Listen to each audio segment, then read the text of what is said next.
Hi and welcome to Karen Delahanty Sewing and Knitting Centre. We've been asked recently quite a bit of how to oil your machine, or should your machine be oiled? Do I need to oil it? Now I would say on the older machines probably yes, and in the manuals it will show you the exact oiling points. Newer machines these days, they don't really need to have much oiling at all, if any. They always give you a little bottle of oil, something like this. It's machine oil, and the people sometimes also get that a bit mixed up because the machine oil is very, very fine. Any of the normal sort of oil that you would have, you know, your DIY oil or anything like that, is lots thicker, and that's going to clog up the machine. Also, sometimes there's industrial machine oil, and that's a different thing again, and there's two different grades of that. So you do have to make sure, if you're going to oil your machine at all, that you get the correct grade. And so it is actually called sewing machine oil, and it's very, very thin, and it's just almost like a lubrication, a grease type oil. Some computer machines will actually come up on the screen and tell you when it needs to be oiled, if it needs to be oiled at all. And it's often usually after thousands of stitches, it really is. But manual ones obviously won't tell you that. But sometimes you'll just get a sort of a sound, and you'll hear a bit of a squeaking noise maybe, or your stitches aren't picking up quite correctly. Now, before you go ahead and oil and think, oh, I just need to oil it because my stitches aren't picking up properly, you need to check a few other things first, because very often it's not oil, and sometimes you can over oil and then get in a worse mess.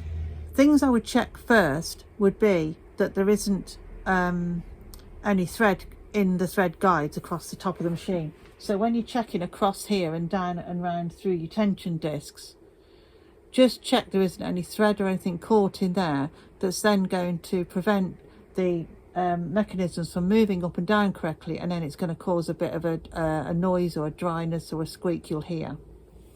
So make sure that's all cleaned. And also the same for the bobbin. When you go and type the bobbin in the machine, just make sure that that's all cleaned out as well. So we need to go into the bobbin anyway to show you where to oil, so we might as well get over to the machine and I'll show you where you'd oil if you think that's what you need to do.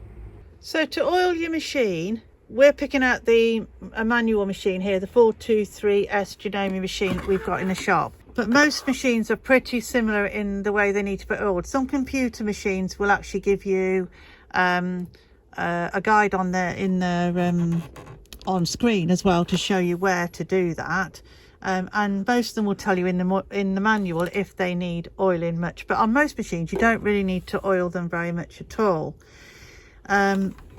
Obviously, just to keep some of the mechanisms moving a bit, you do need to put a bit of oil in somewhere, but it doesn't have to be done every week or every month by any means. Try and use the machine a bit more and just turn it on and move it round, you know, press the pedal and actually move it, and that'll keep the mechanisms moving just as well. So occasionally you'll find that the bobbin area does get a bit dry, and you'll hear a bit of a rubbing noise or a squeak. And that is generally in this area here, on what we call the race area, which is just around here, in the bobbin part, is what needs oiling. So you pull out your bobbin, and occasionally in here, this bit can get a little bit dry. Now, when you say oiling, I wouldn't go and put blobs of oil anywhere in there and then expect the machine to just run fine, because what will happen is it'll all get coated on your bobbin and your thread, and you're going to end up with a real mess and lots of gungy stuff all on your fabric, and it's not going to look good at all. On your machine, or in your machine I should say, normally you get one of these, which is like a little tube full of oil, and it's not that very easy to use, because when you unscrew the top, you've got to put a very fine, well, a pin, or I use an old needle sometimes, just to put a little hole just in there, because you only want the smallest amount to come out, and if you cut the top, you're going to end up with a huge amount of oil going everywhere. So it's not the easiest thing to use. We use one of these that we have in our shop, and it comes with oil in it. We've only just had these in the shop, but they are better in terms of being able to direct the oil in the correct place, because we've just put a tiny hole in the top of there. So what you normally do then is, in this area here, you would put a little tiny weeny bit of oil. But before you get there, what you have to do is you take the whole bobbin out. So you take this out by lifting those two plugs there, those two little levers just off them pins there. Okay, and then this whole circle piece here will then come out. So that just comes out like that, and along with it comes this, which is the other half of the race. This is all the housing that holds the bobbin and bobbin case in. Sometimes in the back of that mechanism there, that can get a little bit dry, or it just needs a tiny bit of lubrication, and that's where you would oil it. Now let me just show you. So I'm going to bring the machine towards you just a little bit so we can see a bit better, like that. And I'm just going to tip it back just slightly so you can see. Okay, and then you really do put the smallest amount possible on it at all, not very much, and it's a tiny drop, it really is. And you're just going to put the teeniest, you see, look, see where that moves around there, like that. That's where you need it to go. So it's on that metal bit there where it runs, and you just put a teeny bit like that, and you see it's already going to be taking it up, and actually just there, because that just, and then as that moves around, and also the smallest little bit just on the top there, and that's all it needs. And then that's going to move around. That will be more than enough actually at the moment, because if you put too much on, it's going to get caught up in your thread and then stain your fabric, and it's going to be a mess. Now this is also what you would do. I've also got a little bit of greasy fingers now, even just by putting that oil in there. So I would tend to, sometimes I put it on my little finger and just rub a tiny bit just in there, or even with a small little brush. That's all. Any more than that's going to damage your threads and, you know, coat your threads with oil, and you'll be sewing forever to try and get it back out. In fact, it'll need wiping and cleaning back out by an engineer probably. Yeah, so that's about the only place really you ever need to oil. Occasionally, with this mechanism going up and down here, the oiling needs to be done inside there, and that I would recommend you do by an engineer and have it serviced, and he'll do all of the rest of the grease and oiling that he needs to do. And they tend to do that when they do the service, and they'll just clean all the residue out and re-grease it all, ready for use again. Okay, so that's a different ball game altogether. Okay, so now to put it all back, this is what you do if you have a jam in your machine as well. If ever you get a jam in your machine and you can't get your fabric out and you're a bit stuck, then you do what we just did by releasing these little clips here and taking all this mechanisms out like that, and then you want to put it all back. So you can, if you can see, just in there you've got a half moon shape here. This moves around when you turn the flywheel on the right hand side. You turn the needle up and down.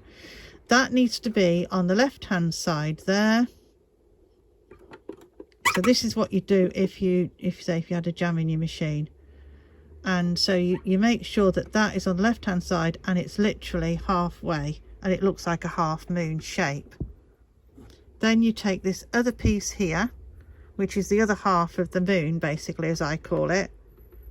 Okay, and it's got to match up. So if you can see, just at the bottom there's like a fork shape, almost two-prong shape there, and a pin in the middle.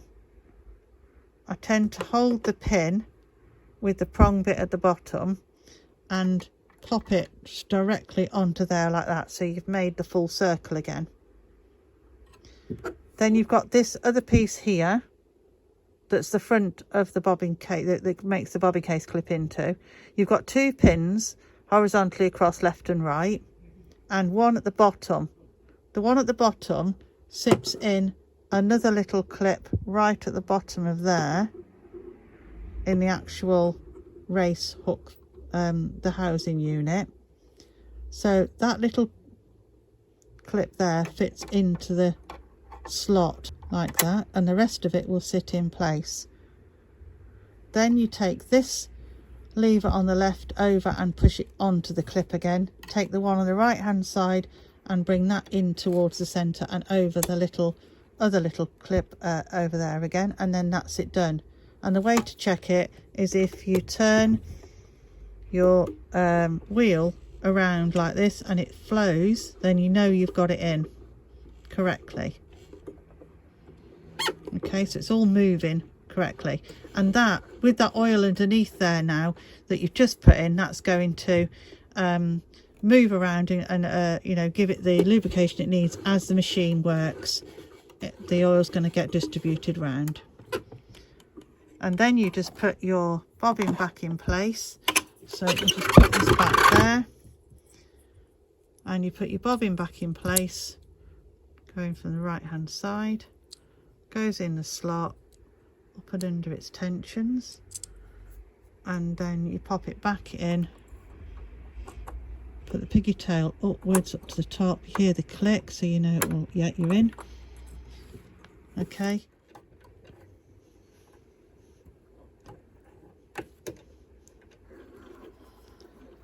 And then once you put your bobbin back in place, you turn the wheel down, you turn right one full turn till it comes highway up, put right the way fully up, pull up your thread up to the top, pull your bobbin out, and then you know that it's correct.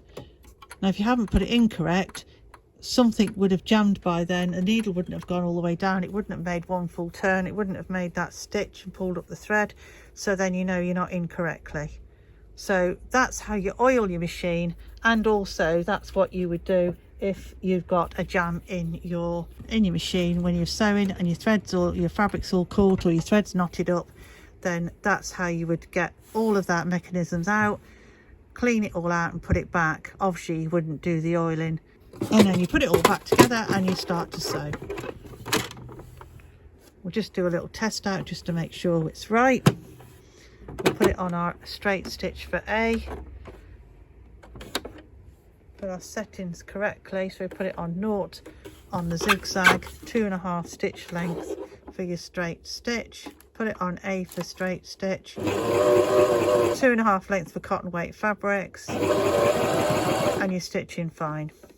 So then you know you're all right and you're all done. So we hope you enjoyed that video on how to oil your machine. Hope you liked it. And if you did, press the like button.